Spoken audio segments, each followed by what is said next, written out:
na nga def. maa ngi fi grand ñu ngi lay nuyu di la ziar ba. mais Makhari li nga fi def sànq doy na war de. merci beaucoup waaw donc loolu c'est le minimum lu nga xamante ne mun nañ ko pour le général Bokandé ak le colonel Sambou ak aussi le capitaine Ndaw parce que depuis que ñoom ñu teg événement bi vraiment dañ may woo directement ak seen téléphone pour man moo mën a participer donc may remercier aussi l'association canine du Sénégal bi nga xam ne vraiment moo dooleel xaj ba tey gendarmerie di mun di woo civil yi ñu ñëw di ci mun di participer ba man bien que man dama bokkoon ci participants yi donc ma def ay démonstration mais am nu mu demee donc man ak jury bi voyez un peu donc démb ils ont ñenn ñi utiliser ay moyens pour éliminer ma ci kii bi ci championnat bi donc bi ñu ma éliminer bah voilà donc le capitaine il a encore fait appel à moi mu ne ma colonel bi nee na nga ñëw nga def démonstration parce que voilà xam nañ say ay potentialité et tout ça donc voilà moo tax ma ne garaaw quoi parce que man je suis un passionné du chien bien que dama ci laay liggéey am ci suma entreprise am ci suma ay employés mais avant tout dafa am lu nga xam ne moo ko jiitu muy la passion du chien donc suñ ma woowee je peux pas leur refuser ma ñëw tey defal leen benn démonstration. mais démonstration bi nga def il faut combien de temps à peu près pour mun xaj bi mun la déggal noonu. bon par rapport au temps man mënuma ci wax quoi parce que vous savez. dafay dépendre ci xaj bi c'est rasu xaj bi. non day dépendre bah man d'habitude j'ai cette habitude man je parle d'individualité que de race bien que man je suis spécialiste du malinois et du berger allemand de travail ci suma élevage loolu nga ëpp lu ngi ciy gis mais mun naa ne xaj bi le fait que ni mu mel ni c'est li ko war a mooy sama relation ak moom c'est pas un chien pour man c'est mon fils donc c'est moo tax. justement ñaata at la am. il a 3 ans et demi.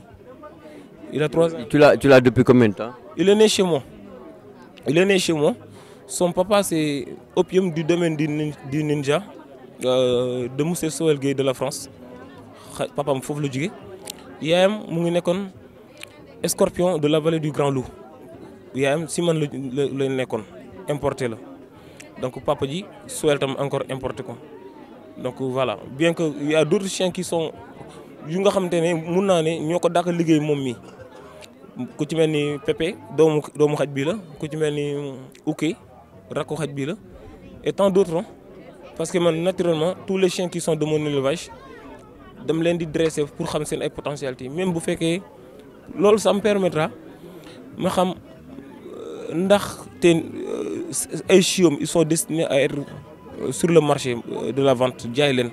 voilà. Parce qu'on ne peut pas prendre n'importe quel chien au hasard pour en faire un chien de démo ou un chien de sport ou un chien d'utilité. Dafa am base bi c'est la sélection te sélection bi génétique la génétique ngay sélectionner c'est pas ay affaire u xaj la kese non xaj la kese mais liggéey bi c'est parfois écrit dans les gènes de l'animal moo tax il a parfois la facilité de comprendre vite il a la facilité physiquement pour di la wan ne mun na apte pour def tel ak tel exercice c'est ça. yow civil nga je vois que tu es très proche des gendarmes est-ce que say xaj yow souvent gendarme da ngay jaay gendarme yi xaj waaw wala déet. waaw ba ñoom dinaa leen di jaay ay xaj mais ñoom xaj yi nga xam ne ñu ngi nekk fii gendarmerie juddoowuñu fii. ñoom dañ leen di importer bitim réew. dañuy jaay ñoom pour seen kër peut-être. waaw dañ leen pour seen ay kër wala pour si seen yeneen activité sax comprendre donc man dinaa xam rek exactement ñoom seen objectif par rapport ak xaj bi nga xam ne man dinaa leen mën a sélectionner parce que la majeure partie des gendarmes comme des policiers wala des douaniers ce sont des amis des papas des frères donc man dama bokk ci ñoom quoi man dama bokk ci ñoom moo tax. man su may waxtaan ak ñoom sax du question de ay affaire kii homme de tenue la ak kii civil non da ngay gis carrément que ñun waaw man ak ñoom dañoo bokk quoi parce que dañuy demlante ñoom dañuy ñëw sama kër di ma seeti man may dem di leen seeti ba pare ñuy sekk encore ay liggéey voyez un peu donc relation bi loolu la quoi ku ci mel ni tonton Bokandé le général donc kooku moom nit ku baax la dañ koy remercier aussi pour cette opportunité hein. Parce que bien que moom moo initié te initier c'est pas facile donc ça demande beaucoup de moyens financiers comme aussi techniques mais aussi du temps tu vois un peu le colonel Sambou aussi kooku sama grand la suma nit ku baax suma xarit mais le capitaine Ndaw kooku man mënu ma ko fay quoi Ndaw mënu ma ko fay parce que bi ma amee ay genre détails ay accrochage ak jury bi sax vraiment da nga gis mu sonn mu nekk quelqu'un de très posé da lay woo di la xool ndax yow sa ban état nga nekk. Justement pour revenir au championnat da nga ko brosse kii en fait da nga ko romb sànq ci da nga ou bien boo dugg directement ci problème bi ak fii amoon démb mais lan moo doon problème bi c'est qu'est-ce qui s'est réellement passé. Ce qui s'est réellement passé man j'ai un chien bu nga xamante ne dafa mandi ci liggéey xaj bi dafa mandi ci obéissance ci dressage mooy waral muy def sport bi démb bi ba pare tey ji mu ñëw defaat beneen démonstration nekkaat indi beneen facette loolu xaj bu mandiwul ci dressage bi mënu la defal loolu mais dafa am ñu nga xamante ne dañu bokk ci jury bi et eux ils sont censés protéger équipe jury bi civil ak militaire la wala militaire la. am na civil am na militaire oui mais moom bu mu ñëwee il a voulu se ranger fexe ba c'est-à-dire objectif am c'était pour que ba man en personne ma bañ a mën avancer parce que man sama xaj suy def exercice da ciy foo et vous avez peut-être les vidéos man je suis détendu su may liggéey je travaille pas avec de la pression damay liggéey tranquillement donc même moom comme bëgg na ba il veut se faire un nom quoi et je lance un appel solennel au général pour que mu xam ne y a de ces personnes yi nga xamante ne ils méritent pas leur place sur le jury parce que xam nga un fédérateur le général c'est un fédérateur daa bëgg nit ko xam ne lépp day baax mais muy mun di def ay c'est-à-dire muy consulter donc le milieu civil d'abord le milieu civil parce que le milieu civil c'est un milieu bu nga xamante ne boo ci bëggee am information yu wóor da ngay dem sur l'association canine du Sénégal te l'association canine du Sénégal dafa am ku ko présider mu am ay comité am ay club donc day jaadu ngay jël des personnes yi nga xamante ne ñu ngi am relation ak nit yëpp y a pas d'égoïsme quoi c'est ñoom du seen bopp kese moo leen soxal nit kooku noonu su boobaa peut-être ki la koy proposer mooy la commission bi nga xam ne moom moo gérer l'association quoi dina leen telle personne ñun gis nañ ne moom am na relation ak membre yëpp su boobaa kooku moom moo la ko proposer à la kulikal kooku su ñëwee toog ci jury bi dina défendre l'intérêt de tous les membres de l'association canine du Sénégal mais su fekkee da nga ko jël au hasard et que moom mu ñëw mu am ay contentieux ak yenn nit yi da koy bëgg a régler ci loolu man ce qu'ils m'ont fait mooy ne que vous savez dafa am lu nga xam ne un chien bien éduqué c'est évident que bu gisee bu duggee ci ring du rëbb nit man sama xaj il a pas cette habitude di rëbb nit quoi di xool ku muy matt et bien que su ma ko lancé su gisee ki mu war a matt day dem mu matt ko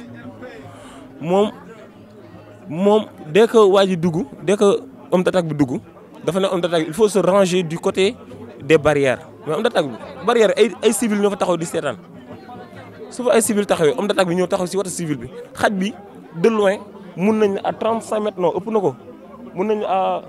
disons à 60 mètres 50 mètres 60 mètres xaj bi muy gis ay mbooloo bu taxaw benn nit ki su ñëw tafu ci ñoom xaj bi mënu ko ràññee donc l'homme d'attaque il doit se distinguer des autres mu avancer ba xaj bi gis ko carrément mu soog a dellu su delloo su boobaa automatiquement le chien xam na cible am mais loolu lañ def pour jéem a saboter. parce que tey c'est vrai li nga wax moom mën naa ko seede parce que démb j'étais là tey moom j'ai vu l'homme d'attaque day ñëw def benn genre kii comment on appelle ça prospection mel ni ku dem xool pour xaj bi ko gis ko après mu reculer tey jegewul trop barrières yi je vois bien li ngay wax. exactement man nag noonu lañ ma jëlee man comme genre cobaye pour jéem a éliminer du championnat mais vous avez vu hier vous étiez là gis nga ne man dès que ma dugg man presque gu ma sax stade bi ñëpp jóg voyez un peu mais sant yàlla quoi sant yàlla bon parce que man j'ai pas à prouver quoi que ce soit général bi xam na loolu le colonel xam na loolu le capitaine aussi xam na ko te fii nii adjudant yi ñëpp suma ay gayen lañ dañuy déggante comme c'est pas possible xam nga kon xam nañ suma ay mënin mais la nga xam ne moo rafetoon surtout ñun ñu nga xam ne on est censé booloo parce que dañoo bokk une passion muy le chien kon lépp dafa war a rafet mais bi mu defee la def sabotage boobu dañ ko def ci présélection bi ma bàyyi ci xel ñu defaat ko encore ci jour concours bi pour jëm ma éliminer 20 points donc mais sant yàlla parce que man alhamdulilah jooyuma ndax ay affaire kii wala lu mu mën a doon mais maanaam man. mais li nga fi def sànq moom jooyloo nga ñëpp bu ñuy jooyu sax xam naa seen xol tooy na trop à commencer sur par le général Bokandé vraiment li nga fi def moom doy na waar lool te rafet na loolu rek mun na tax nga fàtteel démb c'est ce que je te conseille parce que tu es un passionné du chien et tout le monde le sait et que ñun en tant que télévision on fera tout la porte nous vous est grandement ouverte ñëwal seet si ñu quand tu veux ñu waxtaan comme on est en train de le faire et puis yow sa écurie xaw ma laa ko mun tuddee écurie centre fa la nekk yow. centre bi mu ngi nekk Malika plage donc am nañ fa ay xaj dañ fay entraîner dañuy jël ay pensionnat am nañ fa pensionnat boo xam ne dañuy jël ay xaj yi nga xam dañ leen di indi foofu c'est des chiens de particulier ñu leen entraîner bu ñu paree formation ñu dem ñibbi mais man dama bokk ci benn structure bu mag Sénégal bu nga xamante ne il a fait la promotion de tous les dresseurs du chien de chiens du Sénégal mooy Khitmir chien de garde man Khitmir chien de garde mooy suma kër man Khitmir chien de garde laa nekkee Maxaali Bey Khitmir chien de garde maanaam ñun suñu structure Khitmir chien de garde la tudd day regrouper man ak yeneen ay membres de dresseur muy Pala Mbeng nga xam ne moom moo ko jiite ñu koy remercier waaw dañu koy remercier parce que waaw non Pala Mbeng dresseur la comme ñun waaw doomu papa Mamadou Mbeng la bi nga xam ne mu ngi nekk ci jury bi te paa bi ñu koy remercier aussi ancien gendarme la woon nekkoon fii yoroon commandement bi fii nekkoon fii mais ba léegi nii day metti sax mais day soox di ñëw lépp lu nga xam ne xaj daf ko xewle mu ñëw di ci dox ay jéego ak di rafetal kooku mënuñu ko fay donc yaa Souleymane Zorba Muntaga Tall Mohamed Ndaw am donc vraiment ñuy remercier ñëpp rek waaw parce que Khitmir Sénégal c'est pas seulement Maxali mais c'est une équipe quoi donc di leen remercier rek bu baax a baax ñaan sama borom defal. mais xaj yi yor xaj yi quand même di leen toppatoo di leen jox ñu lekk déjà seen lekk yi war na cher di leen sang raxas toppatoo fu ñu nekk vraiment lu war na métti. waaw gestion bi dafa métti ça il faut le dire parce que déjà man j'ai presque une trentaine de chiens wala 35 ba ëpp na ay 35 ans disons donc les chiens dañ leen di nourrir de croquettes te chaque croquette mu ngi jar 35 000 francs da ngay def carcasse de poulet da ngay def viande si on a besoin parce que y a de ces chiens yoo xam ne dañuy toll ci benn période bu nga xam ne cru bi nga leen war a jox yàpp bu ñor bi nga leen war a jox. ma foog ne xaj warul lekk la viande crue. si xaj day lekk yàpp bu ñorul. race yëpp mën nañu ko lekk ça dépend aussi tamit donc alimentation bi en fait médecin vétérinaire bi moom mooy xool xaj bi ne la xaj bi actuellement lii la soxla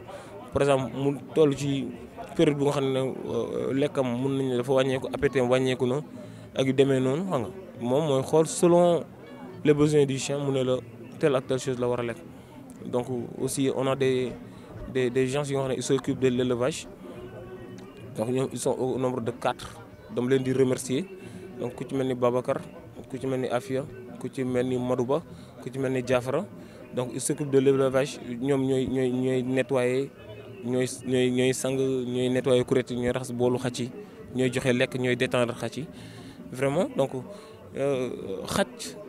entreprise la quoi entreprise la pour que nit yi xamee ko noonu ñu xam ne day créer emploi donc li gën mooy ay nit yi nga xamante ne vraiment ñoom am na fu bëgg bi am na fu mu toll ci ñoom ñooñu ñoo ko mën a doxal mais y a de ces personnes yi nga xamante ne mënuñu ko doxal parce que ils sont trop dans l'ego ñooñu mënuñu ko doxal. d'accord xam naa ni ni ñu am occasion ñun personnellement ñu déplacé wu ñu ba ci centre bi incha allah ñu visité ko gën a xam ni ngay liggéey ah sinon lan mooy sa dernier mot. En tout cas incha allah les portes vous seront grandement ouvertes waaw parce que bugg nañ nit ñi di gis ne xaj mun na la jariñ lu bëri au-delà de l'aspect utilitaire mooy côté gardiennage. Il y a des chiens yi nga xam ne sax nit ñi dañ leen di utiliser pour ay nit yi nga xam ne dañoo feebar wala ay des chiens guides d'aveugle wala nga gis ku nga xam ne tey par exemple waaye donc les chiens de traîneau waaw mooy xaj yi def course ci glace yi traîneau donc xam nga ça veut dire que donc il faut que kon nit yi ñu xam ne mais aussi tamit y a des mesures d'accompagnement yi nga xam te ne damay inviter le général et voilà ñëpp ñi nga xam ne ce sont des acteurs du chien ñu dajale ñu taxaw ci mooy ne que ñuy fexe ba nga xamante ne day am nit ki dina war a mën a am une détention quoi un papier buy waree ne moom war na mën a détenir parce que aussi tamit y a des chiens yoo xamante ne ils sont mal entretenus wala dañ leen di takk en longueur de journée te loolu baaxul ci mala donc mën na ko indil ay feebar wala un excès d'agressivité wala ay affaire kii dof comme nit rek ngay takk tout le temps baaxul. non mënoo ko takk tout le temps yaa ngi koy privé tout le temps de liberté te la privation de liberté tout le temps c'est comme si on est en prison donc da ngay nit ki. man dama am benn xaj kër ga dañ koy takk toute la journée guddi gi dama ko bëgg a tekki parce que fu mu nekk la ak xar yeeg yooyu mais kon il faut te moom boo ubbee buntu bi du bëgg a génn lan mooy solution bi. bon déjà lu ma comprendre mooy ne que c'est un chien bu nga xamante ne. dañ ko privé de sa liberté parce que day dem ci xar yi wala day yàq xar wala day quelque chose comme ça c'est parce que moom. wala muy gas kër gi. donc c'est un chien qui n'est pas conscient de son utilité xamul la moo tax ñu indi ko ci kër gi comprendre ko léegi pour xaj bi am xam utilité am il faut obligatoirement du dressage bu ñu ko tàggatee on n'aura plus besoin di ko takk non xam na njëriñam xam na li mu war a def xam na lu mu war a def. donc éducation ak dressage moom la soxla éducation mooy tax xaj bi am comportement bu baax xam lan lay def mais dressage bi mooy tax le chien xam lan mooy njariñam au-delà de yarom mu xam ne moom am na benn heure bi dafa war a garder wala yu demee noonu waaw merci beaucoup en tout cas c'est moi qui vous remercie merci beaucoup.